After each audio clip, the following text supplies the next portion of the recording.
Bienvenue dans Hors du Ring, le podcast de tous les combats, que tu sois une combattante dans la cage, sur le ring ou dans la vie. Parfois, c'est dans ta tête que ça cogne fort. Si tu traverses des doutes, des remises en question, si t'en as marre de lutter en silence, si tu veux enfin comprendre ce qui se joue en toi, avant, pendant ou après le combat, alors ici, t'es au bon endroit. Ici, tu peux déposer les armes, les gants, respirer et reconnecter avec la force que t'as peut-être oubliée.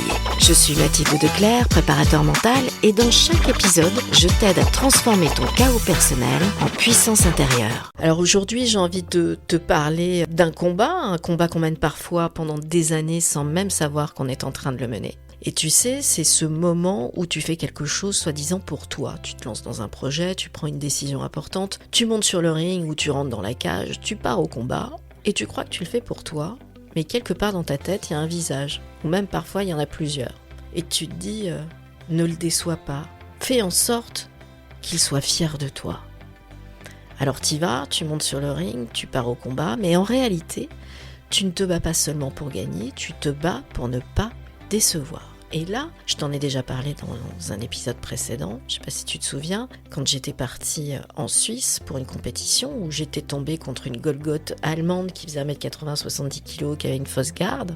Et quand je l'ai vue ce jour-là, je me suis dit, elle va me démonter, ça n'a pas loupé, elle m'a démonté, ça c'était clair, net et précis. Mais finalement, c'était pas la défaite qui m'a plus dévastée ce jour-là. Le pire, c'est quand je suis rentrée à la maison et que j'ai vu le regard de mon père.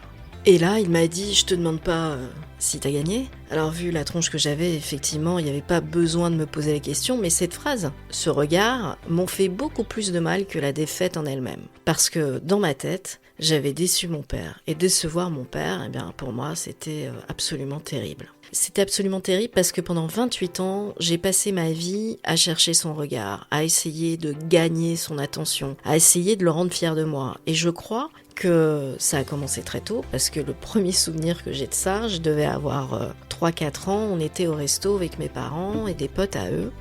Et j'ai entendu dire mon père très clairement, moi je voulais pas de fille, je voulais un garçon. Alors la question ne se pose même pas à savoir est-ce qu'il parlait de moi ou pas, je suis fille unique, hein. Donc voilà, ça c'est fait. J'ai grandi avec cette idée que je n'étais pas l'enfant qu'il avait voulu, que je n'étais pas le fils dont il avait rêvé, que j'étais juste une fille quoi. En tout cas, c'est ce que je pensais. Et cette fille que j'étais, j'avais l'impression qu'on ne lui portait pas énormément d'attention. Alors pendant toute mon enfance, j'ai essayé de devenir quelqu'un qu'il aurait pu regarder.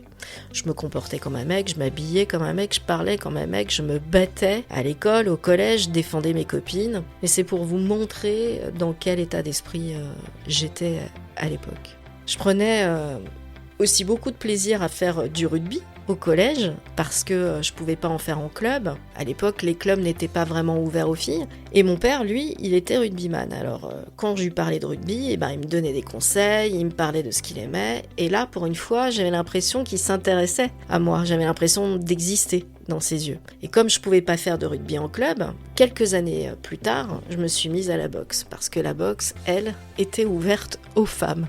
Alors, vous vous doutez bien que c'est pas un hasard. Mais ce qui était chouette, c'était que quand je rentrais de l'entraînement, vers 22h, 22h30, mon père m'attendait dans le salon, il se mettait en garde et on se faisait des mini-combats, je lui montrais ce que j'avais appris. Alors il n'est jamais venu me voir à la salle, il n'a jamais assisté à un de mes combats, alors que ses potes oui, mais pas lui, c'est comme ça. Et pourtant, j'avais déjà réussi à obtenir un tout petit peu plus de son regard, alors quelque part j'étais super contente. Et ce fameux jour où je suis rentrée de Suisse après cette défaite avec mon œil au beurre noir, j'ai cru lire de la déception dans ses yeux. Mais aujourd'hui, avec le recul, je suis même pas sûre, ni certaine, qu'il était vraiment déçu. En tout cas, pas aussi déçu que moi je l'avais imaginé à ce moment-là. Et c'est peut-être moi qui ai transformé ce regard-là. Parce que mon père ne savait pas vraiment communiquer ses sentiments, il savait pas exprimer non plus ses émotions. Lui-même avait eu un père un peu compliqué. C'était pas un homme très tendre, ni très gentil verbalement. Il était pas très cool, quoi.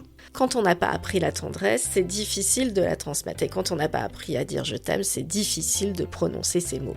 Et c'est un peu, si vous voulez, comme si je te demandais de me lire un bouquin alors qu'on t'a jamais appris l'alphabet ni les syllabes. Tu vas grave galérer.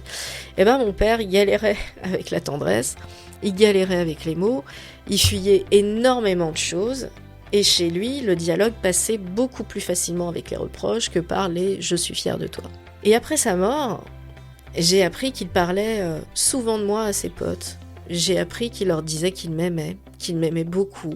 Mais moi, la principale intéressée, j'étais pas au courant et il me l'a presque jamais dit.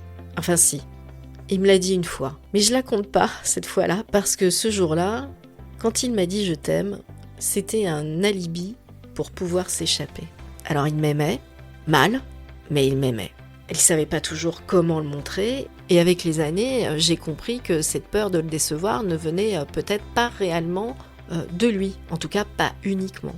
C'était aussi moi qui me mettais cette pression toute seule. Et je pense qu'on est nombreux à porter cette peur-là à un moment donné dans notre vie, et peut-être que toi qui écoutes aujourd'hui, tu la portes encore. Et sache que derrière la peur de décevoir, il y a souvent une autre peur, et une peur beaucoup plus profonde, qui est la peur de ne pas être aimé. On se dit que si on échoue, on va perdre de cet amour. On confond la déception de quelqu'un avec la valeur qu'on a à ses yeux. On confond une émotion passagère avec une condamnation définitive. Alors oui, peut-être que mon père a été déçu de ma défaite.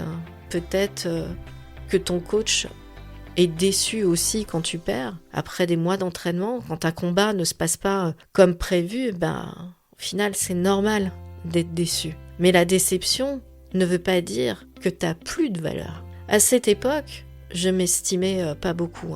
Tout est lié. Je croyais que l'amour se méritait. Je croyais que je devais gagner pour le conserver.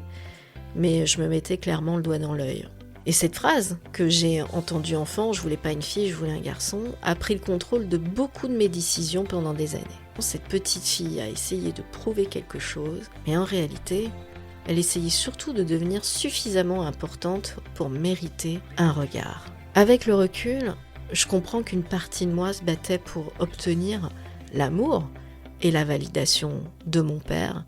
Et lorsqu'on se bat pour obtenir de l'amour, aucune victoire n'est jamais vraiment suffisante parce que après une victoire, il en faut une autre, puis encore une autre, et encore une autre, et ça s'arrête jamais.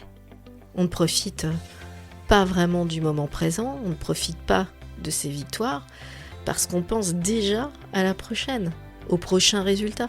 Et c'est après mon burn-out, quand je suis rentrée dans le développement personnel, que j'ai commencé à essayer de comprendre qui j'étais vraiment et que j'ai commencé à voir les choses différemment. Mon père, lui-même, avait cherché le regard de son père pendant des années sans jamais vraiment le trouver, comme moi, j'ai cherché le sien pendant 28 ans. Mon père avait reçu des silences, il m'a transmis ces silences. Je ne sais pas s'il a pris les torgnoles par son père, parce qu'on n'en a jamais vraiment parlé, mais il a été violent avec moi parfois quand il manquait de lucidité. Il avait grandi sans apprendre à parler de ses émotions, alors il n'a pas su me parler des siennes. Alors évidemment, ça n'efface pas tout, je n'oublie rien, ça fait partie de mon ADN. Mais comprendre ne veut pas dire nier ce qui s'est passé. Comprendre ne veut pas dire qu'on est OK avec ce qui a été dit et ce qui a été fait. Mais comprendre permet parfois de déposer une partie de sa colère et même parfois la colère entière. Alors on est au mois de juillet, certaines dates arrivent avec leur lot de souvenirs. Et là, on est en plein dedans pour moi. J'avais envie de rendre hommage à mon père. J'avais envie de lui dire que j'ai compris le pourquoi du comment, j'ai compris qu'il m'aimait, j'ai compris ses silences, j'ai compris ses addictions, j'ai compris son anxiété, j'ai compris qu'il ne pouvait pas me transmettre des mots, une tendresse, une sécurité que personne ne lui avait appris à exprimer. Et aujourd'hui, j'ai envie de te poser une question. À qui essaies-tu encore de prouver quelque chose ? Est-ce que c'est à ton père, ta mère, ton mec, ta meuf, à quelqu'un qui t'a sous-estimé, à quelqu'un qui t'a quitté, ou peut-être à quelqu'un qui ne fait même plus partie de ce monde ? Et surtout, est-ce que cette personne t'a réellement demandé de lui prouver quoi que ce soit ? Ou est-ce que tu continues à mener un combat que tu as construit toi-même, tout seul dans ta tête ?